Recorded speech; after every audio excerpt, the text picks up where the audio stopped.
함께 신앙 고백하겠습니다.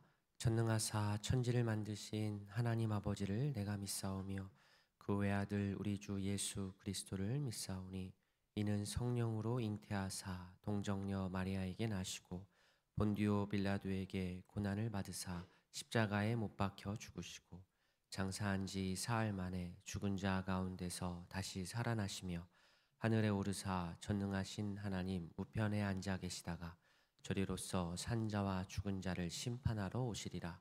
성령을 믿사오며 거룩한 공예와 성도가 서로 교통하는 것과 죄를 사하여 주시는 것과 몸이 다시 사는 것과 영원히 사는 것을 믿사옵나이다. 아멘. 찬송 342장 너 시험을 당해 찬양하겠습니다. 찬송 342장입니다. 너 시험을 당해 죄 짓지 말고 너 용기를 다해 곧 물리치라. 너 시험을 이겨 새 힘을 얻고 주 예수를 믿어 늘 승리하라. 우리 구주의 힘과 그의 위로를 빌라. 주님 내 편에 서서 항상 도우시리. 내 친구를 삼가 잘 선택하고 너 언행을 삼가 늘 조심하라. 너 열심을 다해 늘 충성하고 온 정성을 다해 주 봉사하라. 우리 구주의 힘과 그의 위로를 빌라. 주님 내 편에 서서 항상 도우시리. 잘 이기는 자는 상 받으리니 너 낙심치 말고 늘 전진하라. 내 구세주 예수 힘 주시리니 주 예수를 믿어 늘 승리하라. 우리 구주의 힘과 그의 위로를 빌라. 주님 내 편에 서서 항상 도우시리. 사랑의 하나님 아버지, 오늘도 우리에게 새로운 하루를 허락해 주셔서 감사합니다. 주께서 택해 주신 은혜를 기억하며 드리는 우리의 감사의 기도가 가득한 이 아침이 되기를 소망합니다. 분주한 일상 속에 매몰되어 주님과의 교제를 소홀히 하지 않도록 늘 깨어있게 하여 주시옵소서. 매일 아침을 깨우며 기도하는 성도들의 기도를 들어 응답하여 주시고 새벽 기도의 선한 열매가 우리 인격의 삶 속에 충만케 하옵소서. 감사드리며 예수님의 이름으로 기도합니다. 아멘. 느헤미야 5장입니다. 구약성경 732면 구약 732면 느헤미야 5장 본문은 1절부터 19절까지인데 우리 13절까지만 읽겠습니다.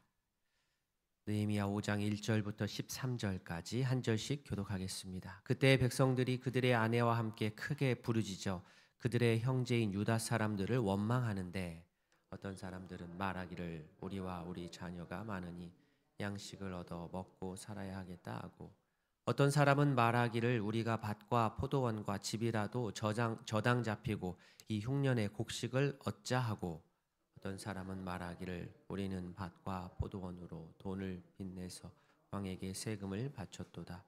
우리 육체도 우리 형제의 육체와 같고 우리 자녀도 그들의 자녀와 같거늘 이제 우리 자녀를 종으로 파는도다. 우리 딸 중에 벌써 종된 자가 있고 우리의 밭과 포도원이 이미 남의 것이 되었으나 우리에게는 아무런 힘이 없도다 하더라.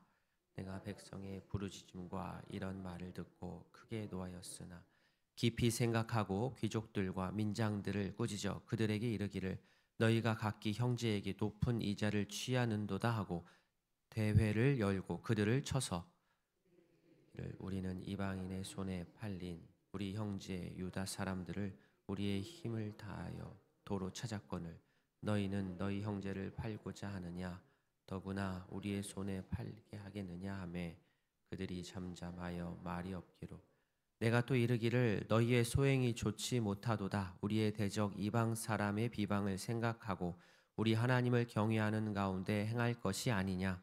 나와 내 형제와 종자들도 역시 돈과 양식을 백성에게 구워 주었거니와 우리가 그 이자 받기를 그치자.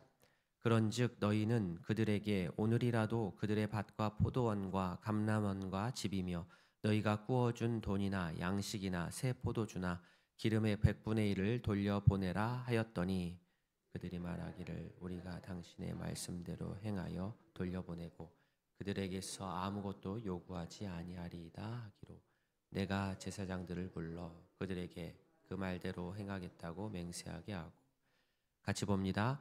내가 옷자락을 털며 이르기를 이 말대로 행하지 아니하는 자는 모두 하나님이 또한 이와 같이 그 집과 산업에서 털어버리시니 그는 곧 이렇게 털려서 빈손이 될지로다 하매 회중이 다 아멘하고 여호와를 찬송하고 백성들이 그 말한 대로 행하였느니라. 아멘. 우리가 교회를 하다 보면 단기 선교를 준비한다 혹은 교회 부서 사역을 준비한다 여러 사역을 준비하다 보면 외부에서 밀려오는 어려움이 있게 마련입니다. 외부에서 어떤 어려움이 밀려오면 힘은 들지만 내부에 같이 섬김하는 분들이 함께 힘을 합하게 되고 힘을 합쳐서 그 외부의 위기와 또 어려움을 이겨내고 극복해서 도리어 결론적으로는 그 외부적인 어려움 때문에 더 단결해서 사역을 더 잘 감당하게 되는 일이 있습니다. 물론 너무 큰 어려움이면 그럴 수 없지만 우리가 다룰 수 있을 정도의 어려움일 때는 오히려 우리에게 단합을 하는 힘이 되기도 합니다. 그런데 이 어려움은 외부뿐만 아니라 내부에서 발생하기도 합니다.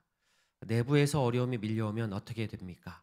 내부에서 밀려오는 이 어려움은 오히려 외부에서 밀려오는 어려움보다 더 다루기가 어렵습니다. 느헤미야 4장에서는 느헤미야와 그의 백성들은 이 외부에서 밀려오는 어려움을 잘 대응했습니다. 그런데 느헤미야 5장에서는 이번에는 어려움이 내부에서 발생했습니다. 내부에서 발생하는 그 어려움을 이 갈등을 이들은 어떻게 해결해 나가는가? 상황이 어떠냐면 1절 중반부 보시면 그들의 형제인 유다 사람들을 원망했다 나옵니다. 갈등의 요인이 밖에 있는 것이 아니라 안에 있습니다. 따뜻함이 사라지고 신뢰가 무너지고 있습니다. 원망의 내용이 2절부터 나오는데요. 2절에 보시면 자녀가 많아서 양식이 많이 든다라고 양식이 모자란다라고 원망했습니다. 사실 자녀가 많다는 것은 하나님의 축복의 상징인데 이제는 도리어 자녀가 많다는 것이 큰 부담이 되어버렸습니다. 또 3절 보시면 흉년에 먹을 것이 없어서 당장 먹어야 살기 때문에 내게 있는 밭과 포도원, 집을 저당 잡혀서 생활하다 보니 너무 힘들다 이렇게 또 원망했습니다. 또 4절 보시면 세금은 또 내야 되는데 세금을 낼 수가 없어서 밭과 포도원 담보로 빚을 내서 세금을 내다 보니 이것도 너무나 힘이 들다 이렇게 얘기합니다. 그러다 보니 더는 저당 잡힐 것이 없어서 마지막에는 자기 자녀를 종으로 팔아야 되는 안타까운 상황을 맞게 되었습니다. 그러면서 가슴 울리는 그런 호소를 합니다. 5절에 우리 육체도 우리 형제의 육체와 같고 우리 자녀도 그들의 자녀와 같거늘 우리 다 같은 사람들 아니냐 이런 뜻입니다. 사실은 자신의 동포를 종으로 삼아서도 안 되고 아무리 빚을 졌다 하더라도 동족끼리 그래서는 안 되고 또 이방인에게도 팔아서는 안 되는데 그런데 현실이 너무 어렵다 보니 빚지고 가난한 자의 부모들이 우리 자녀들을 그렇게 종으로 팔 수밖에 없다라고 아주 절절하게 강력하게 호소를 하고 이야기를 했습니다. 그거죠. 우리 자식이라고 해서 당신들 자식과 그들의 자식과 무슨 차이가 있느냐.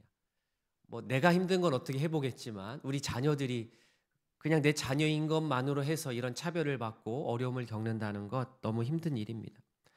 말은 그렇게 했는데 상황은 5절 마지막 부분과 같았습니다. 우리에게는 아무런 힘이 없도다. 상황이 그런데 힘이 없었습니다. 즉 내부적으로 이 부유한 사람과 가난한 사람의 이 차이, 빈부격차가 이 안에서 너무 크게 기형적으로 벌어져 버렸습니다. 느헤미야는 이 가난한 백성들의 속사정을 듣고 첫 번째 반응 6절 뒷부분에 나옵니다. 크게 노했습니다. 화가 났어요. 이런 소식을 들으면 첫 번째는 안타까운 마음이 들지만 더 나아가서는 분이 들죠. 의분이 듭니다. 화가 납니다. 그러나 화가 난다고 화를 낸다고 해결할 수가 없으니 그 다음으로 7절에 깊이 생각합니다. 안타깝고 화나는 것에 그치면 안 됩니다. 깊이 생각해야만 실제로 그 안타까운 백성들, 가난한 백성들의 눈물을 닦아줄 수 있기 때문입니다.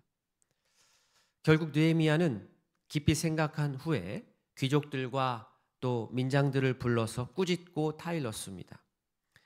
이렇게 타일렀습니다. 이방인에게 종으로 팔릴 수밖에 없는 유대인 형제들을 정말로 애써서 값을 치르고 우리가 다시 찾아왔는데, 그랬더니 실컷 찾아왔는데 이제는 귀족들, 민장들, 당신 부자들이 빚진 것을 빌미로 해서 다시 형제들을 또 종으로 팔면 그게 말이 되느냐, 이렇게 얘기했습니다. 이러한 느헤미야 이야기를 들은 이들은 반박할 수가 없었습니다. 맞는 말이기 때문입니다. 일방적으로 비방하고 혼내면 아무리 옳은 말이라도 해도 듣는 입장에서 거부할 수 있기 때문에 느헤미야는 비방이 아닌 한 동족으로서, 한 민족으로서 그들 마음을 호소했고 부탁했습니다. 이 느헤미야의 진심이 그들에게 전달이 되니 그들도 수용했습니다. 단순한 훈계에서 그치면 안 된다는 것을 알았던 느헤미야는 아주 차근차근 실제적인, 구체적이고 단계적으로 어떻게 지금 우리 사회가, 우리 공동체가 당면한 이 어려움을 해결해 갈지를 아주 실제적인 대안을 또 제시를 했습니다. 10절 말씀 보시면 첫 번째, 이자 받는 것을 그치자. 이게 너무 커지니까 우리 이자 받는 것, 고리대금 하지 말자. 이자 받는 것 그치자 했고요. 11절에서는요, 원금의 100분의 1을 돌려주라고, 이자로 받았던 것 돌려주라고 합니다. 사실 귀족과 민장들 입장에서는 자신들이 뭐 착취한 건 아니지 않습니까? 적법한 법에 따라서 이자 받고 돈을 빌려줬는데 그럼에도 불구하고 자신들이 먼저 양보하고 희생하라는 이 제안에 마음이 힘들 수도 있지만 결국은 그들은 느헤미야의 말을 따랐습니다. 느헤미야는 한 번 더 도장을 찍기 위해서 12절 뒷부분에 그들에게 그 말한 대로 행하게 하라고 맹세까지 하게 합니다. 여기서 끝이 아니고 더 강력하게 저주 섞인 조건을 내세웁니다. 우리가 마지막 13절 말씀 본 것처럼 느헤미야가 옷자락을 털면서 당신들 나랑 약속한 것처럼 그거 그대로 지키지 않으면 당신들 내가 옷 턴 것처럼 당신들 집안 이렇게 털릴 거야. 털어버릴 거야. 하나님께서 당신들 털어버릴 거야. 아주 심각하게 받아들이고 우리의 이 약속 지킵시다 라고 했고, 그들은 어떻게 합니까? 아멘으로 답을 하였습니다. 사실 가난한 백성들 분노가 쌓여서 이렇게 외칠 수밖에 없었고요. 또 귀족들과 민장들은 자신의 적법한 절차에 따라 부를 축적했다 할지라도 사회적으로 이러한 큰 위기가 있을 때에는 상대적으로 여유롭고 넉넉한 이들이 먼저 양보하고 희생해야만 그 내부의 갈등을 치유하고 자신들도 또한 살 수가 있습니다. 그런데 이 모든 것이 어떻게 이루어질 수 있었습니까? 바로 느헤미야라는 지도자가 있었기 때문입니다. 느헤미야의 결단력 있는 행동, 그리고 성경적인 리더십 때문에 이 모든 일이 잘 진행할 수 있었습니다. 물론 그 뒤에는, 느헤미야 뒤에는 이러한 일을 가능하게 하신 여호와 하나님께서 함께 하셨습니다. 느헤미야뿐만 아닙니다. 우리도 크건 작건 여러 모임이 있고 그러다 보면 내부적인 갈등은 나올 수밖에 없습니다. 주님의 이름으로 모인 공동체도 예외는 아닙니다. 결국 그곳에 느헤미야와 같은 지도자, 말씀으로 잘 서 있는 이러한 느헤미야와 같은 지도자가 몇 명이나 있느냐 없느냐로 그 내부의 갈등을 해소할 수 있는가 없는가 결판이 납니다. 이 말씀을 대하는 우리에게 주님께서는 이와 같은 역할을 감당하라라고 말씀을 하십니다. 누가 이런 역할을 해주겠거니가 아닙니다. 우리 기도하는 우리 모두가 내가 느헤미야와 같은 마음으로 주님 앞에서 쓰임 받아야 됩니다.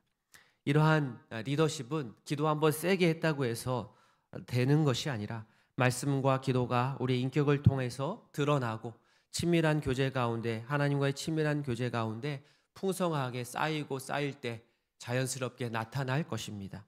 권위로 누르는 것 통하지 않습니다. 성숙한 신앙과 인품으로 우리 주변을 감동시킬 때 내부의 갈등은 봉합이 되고 서로 양보하고, 그래서 결국 외부를 향하여 의미 있는 발걸음을 내디딜 수 있게 됩니다. 우리 가정이 그렇고 또 우리 교회가 그렇습니다. 또 우리 나라도 그렇습니다. 바라기는 느헤미야와 같은 리더십이 나를 통하여, 이 자리에 함께 하신 우리 모두를 통하여 펼쳐져서 내가 가는 곳마다, 우리가 가는 곳마다 교회뿐만 아니라 직장이든 학교든 가정이든 갈등이 봉합되고 서운함이 사라지고 억울함이 풀리고 서로 양보하는 일이 불릴 듯 일어나서 하나님께서 원하시는 일을 정말 멋지게 이루어 나아갈 수 있기를 진심으로 소원합니다. 아멘. 오늘 말씀 기억하시면서 기도하겠습니다. 먼저 두 가정을 위해서 기도하겠습니다. 우리 진선이 집사님 가정, 주님만을 섬기고 주를 닮아가는 가정 될 수 있도록 가족 건강을 위해서 범사에 감사하고 기도하는 믿음으로 성장할 수 있도록 집사님 가정을 위해서 기도해 주시기 바랍니다. 두 번째로 김준영 B 집사님 가정, 말씀과 믿음으로 충실한 가정, 가족 건강, 민준 형제 바른 길 인도, 어제 기도했지요. 오늘 입대입니다. 우리 민준 형제 위해서 기도해 주시고 신실한 믿음 생활 할 수 있는 가정 될 수 있도록 강진 집사님 또 건강을 위해서도 기도해 주시기 바랍니다. 우리 두 가정과 오늘 들으신 말씀, 환우들의 건강 회복과 속해 있는 목장과 교회를 위해서 또 개인의 기도 제목으로 아뢰도록 하겠습니다. 기도하겠습니다. 하나님 아버지, 오늘 느헤미야의 이러한 리더십을 보며 우리 자신을 돌아봅니다. 하나님 아버지여, 사회마다 내부적인 갈등이 생길 수밖에